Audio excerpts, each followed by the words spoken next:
welcome to Comic Book Wednesdays, a weekly series where we discuss comic books. We're your hosts, I'm Ian. I'm Alec. And I'm Shane. And we're back with you this time with one of Al's picks. So we are starting up on a Gambit run here. We have we got Uncanny X-Men, number 266, written by Mr. Chris Claremont, the creator of Gambit. And a Gambit run from 93 that consists of 4 issues written by Howard Machi. Al, starting right off the bat, fantastic. Thank you. Dude, they're one of my favorite books I own. Like, by far. The stories, fantastic. The original introduction of Gambit is perfect for anybody who doesn't know the character. Absolutely. Now, I mean, his first issue that came out was written pretty well. I thought that was pretty cool. I mean, you got Storm in there. Storm with amnesia, who is a child. Kind of weird, but hey, you know. Which it's fun if anybody who knows a little bit about X-Men gets a little bit of the Shadow King. There's a little bit of some other characters that are a little bit more obscure to the X-Men. Meaning the nanny and I forget what the other character's name is, but you know, really well done. Absolutely, and even you get a little mystique at the end too. You know? Yeah, you do. That was really cool to see the artwork that they had for her. And it's like I was really into that comic to the point where like when it ended, I was surprised. I thought I was like, wait, it's over? Yeah, it just kind of ends like out of nowhere because, I mean, it's in a really large run of comics that I'm working my way through, and you know, so there's a lot of tie-in stuff that we're not getting, but still a very great introduction to the character himself. Oh, absolutely. No, yeah. And I think I mentioned this to you via text the other day. Just the way that the artist portrays Gambit in that, he's got a very like dark and almost like menacing like stance to him. They really get the like mysteriousness around him really well. Like the first scene that he is introduced in, with him standing there with the cigarette in his mouth, and he's just like, petite, you know, like, it sends chills down my spine, you know? No, I absolutely understand, yeah. I was going to say, I also thought it was very interesting in that first issue, they used green for his mutant abilities rather than the purple, pink. And I'd be curious to find out why they decided to change that. Yeah. I would agree with that. I have not made it that far in the Uncanny X-Men, so I'm interested to see why they did that, but I'm really excited for this next set of books we're reading as well, because we're also doing it's a 12 series issue from, what was that, 2008, I believe? Yeah, well, we get, it might have been in 2004, because we talked about it being a 10-year difference. Yeah, you're right. I'm looking at it right now. It is 2004, and it's 12 issue series. So I can't wait to compare and contrast those two sets of issues. The way that Gambit, looks and feels and acts and all those, I definitely agree. But before we get ahead of ourselves, let's talk about the Gambit storyline, the 4 issues from 93. Shane, we haven't really heard from you all that much. No, you're good. I just didn't want to interrupt because I was enjoying hearing the excitement. To give you a quick little bit of a touchback with Uncanny, loved the art style. Young Storm was fantastic, and Gambit coming in, like, in the middle of this fight, popping a cigarette with his suave, with his just overall badass vibe. Like, that was perfect. He was so cool at it. There's just no other way for it. going into the next set of issues with Rogue, that story had me hooked from the first page.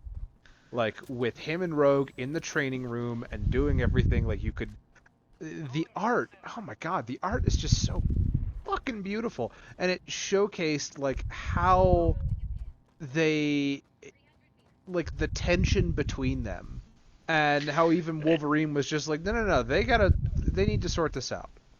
They have He even a lot of mentions pent it up. like the tension in this room could be cut with a knife or something like that. I don't remember, but Yeah, it was so good. and Yeah, like when I that, when he was about to die, and Storm was just like, I'm cutting off the program, and Wolverine's like, no, no, no, no, no, no, hold on, let's see where hold this on. goes. they, they got this. And Wolverine has a really good sense for the team. I don't think people give him enough credit as like what kind of leader he is. I think he's really got a nice Well, head on his he never shoulders. really got a leadership position, did he? I don't know, man. I would say that like he's a senior level X-Men there, and Oh, he's he's definitely a senior level X-Men, but I don't think he gets nearly the recognition that he should following Scott Summers. Like Scott and Storm are definitely the main leaders of Blue and Gold team, and he definitely sometimes is. It's he gets cut down as a just uh, a member of the team and not so much a leader. Mhm. that's Um, absolutely fair. but I agree with you as the fact that he was really got a leadership position there. I thought it was fun for him. Yeah. Well, since we're talking at the beginning of the book, I really liked the feel of the beginning, like the Tithe Collector showing up, That and was kind of spooky. I enjoyed that. yes, it's Yeah. very spooky, almost very supernatural. Um, Hmm. and I was kind of bummed when they kind of like made him not supernatural anymore. He was more just like a kind of a mutant muscle, and Yeah, um, I was kind of getting the vibe that he was like this extra dimensional entity that somebody had like hired. I was definitely getting extra dimensional, but vibes. But when that wasn't the case, it was just kind of like, but Yeah, that's fair. So let me ask you this: were you guys both surprised that Gambit was married before Rogue? Yeah, I um, had no idea. no, because X Men '90s cartoon. But Yeah. Well, they never got married in that they uh, they I don't know. cartoon line. I watched the episode today, and she refers to him as her husband. So Oh, maybe I missed that when I rewatched it. But I think it um, was like they were. It was their wedding now, day, and Gambit like left or something. Like I think that's well, how they. hold Ooh. on, because there's issues where Rogue calls herself Miss LeBeau. Well, they weren't married Oh, I'm in not. that series. I understand that. So I agree. I may have missed it, but I don't know that for sure. Um, but At that specific episode, though, like Rogue and her weren't together. Like, right. But yeah, totally fucking like his wife is a fucking cool character later in shit. Like she has some stuff to play in. yes, that's cool. I'm bringing her back in. Also, one thing that I don't know how much you know about them, but I don't think Shane. I would be surprised if you had some obscure X Men information here, but the externals, that the woman who is who kind of like sets up the thieves in the Assassin's Guild, Chandra. Yeah. She Yeah. is an external. They are an ancient group of mutants, all born at different times, but they share one thing: they're immortal. Apocalypse is a good example of an external. Yes, he Probably. is. That is a hell bomb right there. I kind of look at them as like the what was that shitty movie that we all don't like? The Eternals. Yeah, the Eternals. Uh, I They're only kind in of the sense along that line, but only because with the they're immortal. immortal. Only Yeah, because they're immortal. Everything else, no. I bet you. yeah, I'd agree I with agree. that. I read the wording wrong, so I thought it said eternal, and then so thank you for the clarification, because like I had read it initially, and I thought it said eternal, and then like in the next Yeah, issue it said nah. external, and I was like, okay, I don't necessarily know who these people are, Well, because in my head I'm like, oh, eternals, that's I could see this. This makes sense, but eventually they changed the spelling to it being literally the letter X and then eternal. Um, interesting. I'm sure a Okay. lot of people had the same issues as you, where they're like, "What Eternals?" Yeah, like what are this? Yes. Uh, so yeah, so she's in. So that's a unique group to the kind of the X-Men side of the Marvel comics. Okay. Which I really love the unique aspects of the X-Men because, like, everybody knows the Avengers stuff and, you know, like, that whole comic line because of the MCU and stuff. But It's now, really yeah. interesting to, yeah, exactly. Now, it's really interesting to see the stuff that everybody doesn't always see being reading the original comics and stuff like that. It's a lot of fun. Oh, absolutely. And we also got to put into context the X-Men were the bread and butter of Marvel. It Oh, was yeah. before like nobody knew the Avengers were all B-listers and they Yep. weren't popular until the MCU made them popular. Well, so it was like the X-Men and like Spider-Man and I think Hulk. Iron Man was kind of that era, correct? So If I'm wrong, Ian? the before the MCU, popular Marvel characters were probably in the order. It was probably Spider-Man, Wolverine, and by extension, the um, the X-Men, Right. Okay. and then the Hulk. The Hulk was really fucking popular for some reason. Interesting. What I gotta say, what's really interesting about going back to X-Men, and one of the things I like in reading this, is I started, like, I remember very distinctly when I was a kid. It was Batman the Animated Series and X-Men. That was Yeah. like what I like latched onto, was those two things. That's what I grew up on. I mean, Saturday morning cartoons were the X-Men.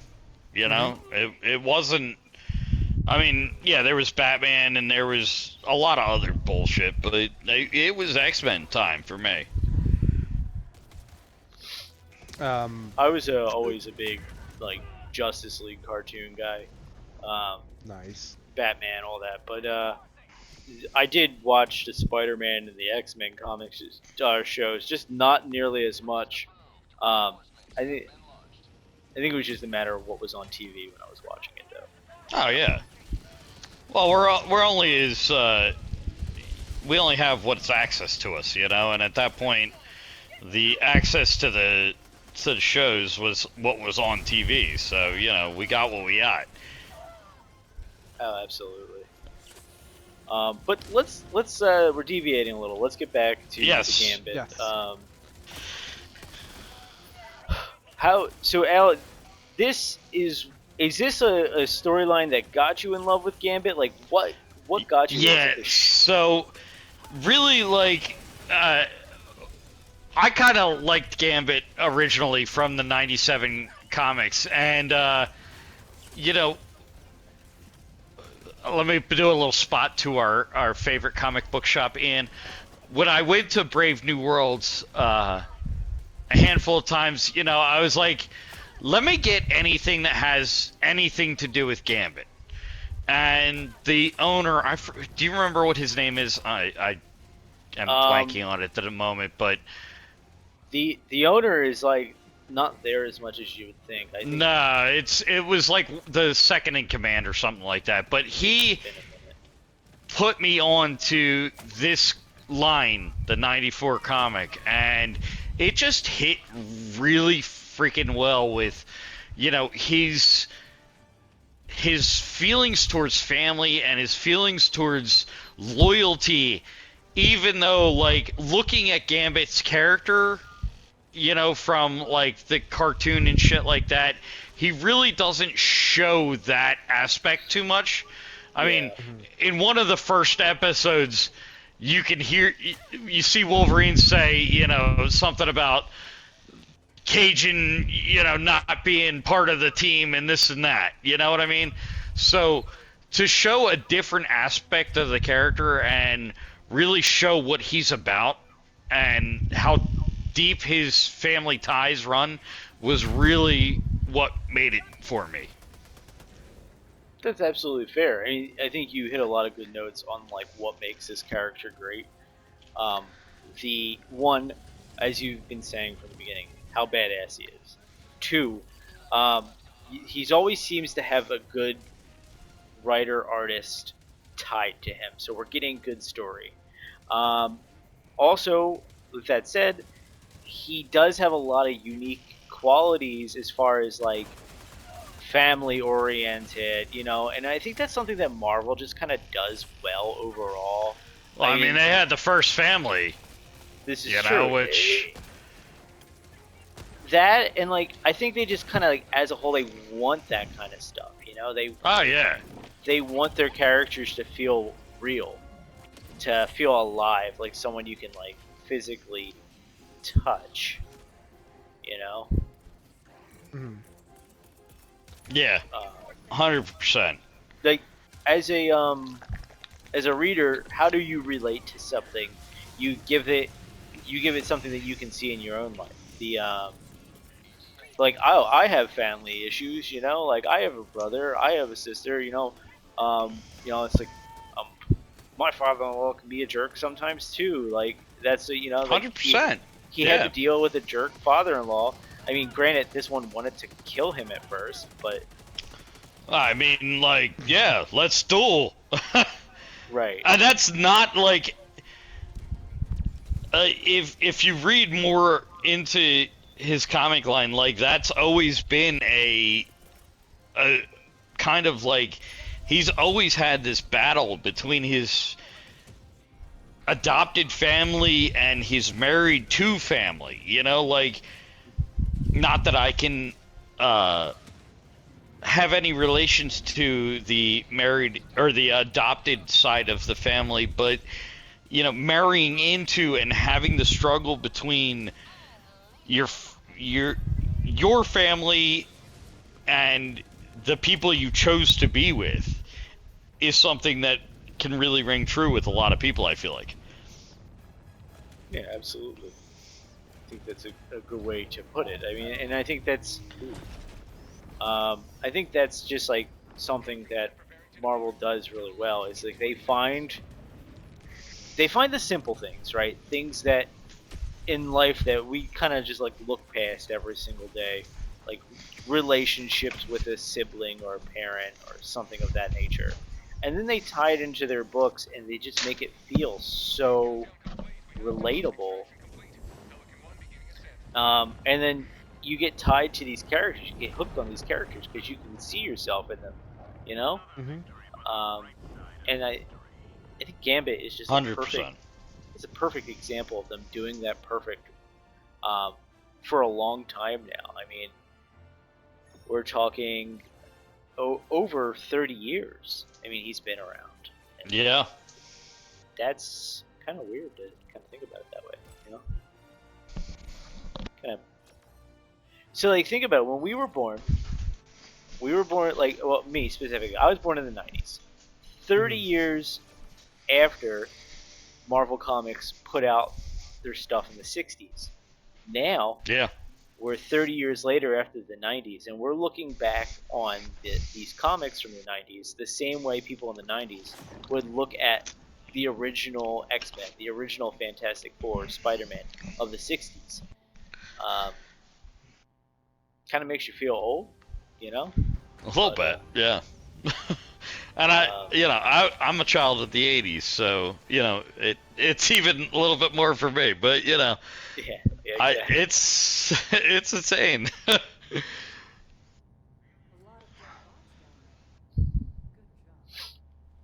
But yeah, I'm I was very happy with these books. I'm looking forward to reading the ones from the 2000s. If I'm going to be completely honest with you, I have the feeling that it won't hold up to the 90s, just because. I feel the same way. You know, I haven't read any of the new stuff, so I'm a little leery. Yeah. But reading the description of what these new ones entail, you know, it's based in New Orleans. It should be what we're hoping for. I hope so. Now that being said, there was a lot of stuff in that comic that were so freaking good. The fight between his brother-in-law, uh, him bringing his wife back to life. It just like there was a lot of stuff that was phenomenal. Uh, And I just Absolutely. don't see him holding it up. But hey, I'm open-minded and I can't wait. Yeah, I'm gonna give it the honest go, and I'm hoping that we will enjoy it. I don't think we're gonna hate it. I think that we're probably gonna enjoy the character just because we already know we enjoy the character. Yeah, I mean, he's a phenomenal character, so you can't not like him. Yeah, absolutely. Um, yeah, There is one thing I wanted to just double check and add. sure, of You were course. mentioning, you made a really good point when you were talking about how relatable Marvel likes to be with their writing. And there was a specific moment in the comic that like really stood out to me as something kind of phenomenal in this issue, and that was when his wife was laying on the like Gambit's wife Belladonna was laying on the bed, and Rogue was watching her, and Rogue like took off her Oh, glove. Yeah, such a and she great was scene. like, I could take her memories, like I could, and she's like grappling, and I can't imagine Rogue's position. She's watching his wife while she loves him, but because she loves him so much, she offered to take care of her, and like that jealousy and that emotion is getting pulled into her face, and the artwork shows this. Yeah. Yeah, And she's like, no, oh my god, what am I doing? Like, I can't do this, this is inhumane. And then she reaches out and touches her by accident. No, dude. she didn't touch her by accident. It looked like it was a reflex. Was I wrong in understanding that? What? Well, the girl in the coma, Moved her Belladonna, hand and touched her. she touched That's her. what I mean. Yeah, like she Yeah. moved her hand and accidentally touched Rogue. That's what I meant. Yes. So, yeah, I mean, That was fucking like, powerful.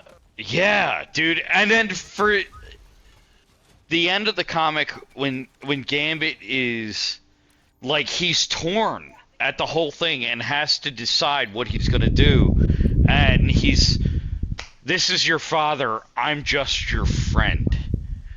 And he makes the joke to Rogue like, let's go be a couple, but like the seriousness of that moment, oh, it Yeah, cuts deep. It and then cuts What like deep. I thought was like really fascinating there is that like she didn't tell him. She tried to tell him, and she was like, "I have to tell you what happened," and he was like, "I don't have time to hear it." And like she tried to say like, "I love you," and like all I can think of is you, because I like took her memories, and now I'm just picturing myself. And he's Could just you like, "Yes." imagine? Could you imagine the agony of what Rogue Uh, feels on a daily basis now, having Belladonna's memories and just seeing Gambit in that aspect of a daily life?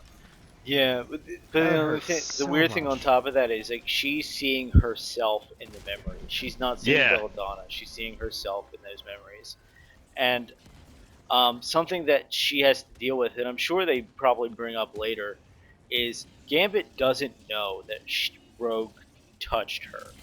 She No. doesn't know that she siphoned the memories off of her. So, like, he thinks that Belladonna lost these memories because of the serum. It's a side effect, when in Yeah. reality, it's It was Rogue's because of fault. Rogue. Yeah. Yeah. Because in the moment when it happens, he just kind of like looked, and he was just like, I'm just a friend. Go with this person. He's your dad. Like, he'll take care of you. And It like was he handled that phenomenal writing. so well Phenomenal. for somebody who's just like, wow, I just saved my wife, and she has no idea who I am. Yeah. Okay, Yep. cool. The point of it was that she's saved. That's all that matters. And then like he looked at Rogue like, okay, well I guess the barrier is gone. And then like Rogue left, and to him he was probably like, well, that sucked. And like he had no other way of knowing what happened there, which is even more painful if you think about it. Oh yeah. 100%. Oh, absolutely. Because now you have you have two women you love, and one that you have loved your entire life and has no idea who you are. And two, you have the woman who stole all those memories from her that loves you the same.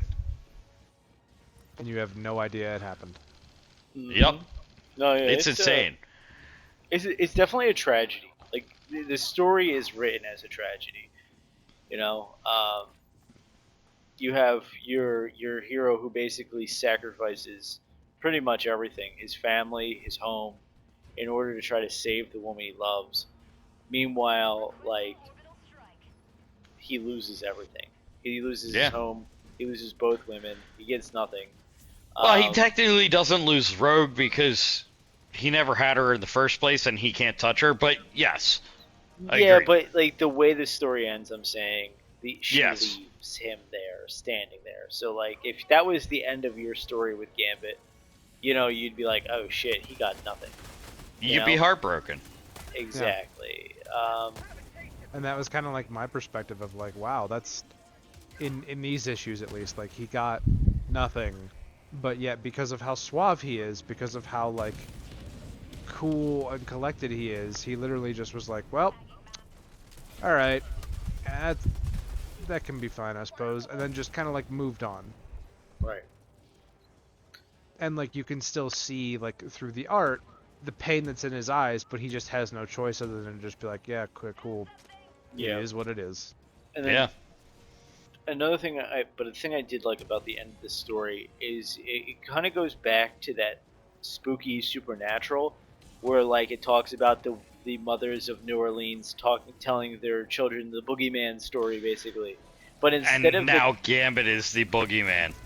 rather than the Tide Collector, um, it's a Dude. cool feel, but still tragic for Gambit. Yeah. Yeah. You've hit almost every point that I wanted to mention tonight as far as like that shit. Like there that end scene is amazing in my opinion. Oh, absolutely amazing. Well done. I mean, like, it's something that like the artist has done such a good job of is just capturing the emotion of the characters and like relaying the gravity of the situation. Like the ending is just so powerful in that book. Yeah. Great, fantastic. I don't want I can't explain how happy I am that we got to read these books. Like they're one of my favorite comic books I've ever read. Yeah, They were man, just so freaking good. and knowing that you love them so much, I was so excited to read them because like you've talked about it so much, and I was like, I want nothing more than to just experience this and share this with him. So it's like, thank you for bringing them to our Oh, attention. absolutely. I'm happy to. I should have done them the first time when when I had a pick, but you know, It was I'm fun glad reading we got to Star read them Wars. now. It was fun reading some Star Wars. I know you have some passion for was. some Star Wars. When it comes to comic books, these are the ones that really do it for me. That's awesome. I'm hoping that the new Gambit stuff holds up, and you. Oh, me too, man. I'm gonna be really disappointed if they're not as good. I mean, they're not gonna be the same, but I'm hoping they hold up at least. Yeah, I don't think any way you cut it, they're going to be as good as this. This seems to be like an all-time classic. But Yeah. hey, I mean, it still might be good. Just try to just keep Well, that in mind. that's what I'm hoping for, is that they're gonna be good. You know, they may not be as good, but they're still good. How you feeling, Shane? Before we I no, you're all good. I'm feeling that like I'm really glad that we read these like as far as like, introduction into X-Men. Like this is phenomenal. Like this was a really hard good start, and I'm really looking forward to seeing how it goes from here. yeah, it's dark, it's gritty. It has some good family beats. It's got some great action. I mean, it's got everything. It's you're like it's like pinnacle Marvel comics, especially from that Yeah. era. Another thing that I wanted to mention, that I just thought about is the fact how Xavier handles Gambit and this situation in a total father figure type of way. Like, he's like, listen, Rogue, this is the way it's gotta be. Like, Gambit wants it this way, you have to respect that. You know? Whether she liked it or not, like, that's what it was gonna be. And it was, like, Xavier is tough because he's what do they call that, Ian? Not an epic level mutant, Omega. Omega level mutant. So his whole aspect on protecting his team is, oh shit, I just threw that way too close. You know, he's got to do what he's got to do to protect his team, and showing Rogue that she can't just run off after him is the way it needs to be. It hit hard as a father, seeing a father figure do that. Yeah, I absolutely Yeah. agree. And one last thing, I keep on adding stuff because it just got so much. I know, because there was such a good comic on. Yeah, So- that was such a good run. When you guys get the chance, watch the X-Men episode that I talked about in text today. Okay. It loosely follows this storyline, very loosely. Al, you're probably familiar with it. Yeah, I but know the one you're talking about. The X-Men don't take the same approach that Xavier does, and it's because your show is centered around the X-Men, Yeah. so they kind of follow and help them out. But I think seeing that episode after reading this, it really drove home what you were talking about there, just the way Yeah. Charles Xavier handles everything, because they handle Well, it it's in funny- an opposite way. Because I watched that episode recently because I'm rewatching it for the 97 series that came out. Yeah. And I read this comic before, and then I watched it again, and then I read it again, and I'm like, I really feel like the way the comic did it was so much better. Oh, it Like, was it absolutely. It just hit the right way. Oh yeah, you're right. I think it was done better in the comic, like 100%. But that's why I said the way I said. Like I said, like this is just a fun watch for just a little bit. Oh extra yeah, game. 100%, 100%. Very good. All right, well, I kind of hit. That's the last thing I wanted to talk about. Either of you have anything else before we wrap this up? I'm No, I good. think that hit it for me. Cool. Well, if anybody's tuning in, thank you. I appreciate it. But Yeah, this appreciate you was watching. our Comic Book Wednesdays, and I hope you guys have a good night. Night, y'all. Good night, everybody.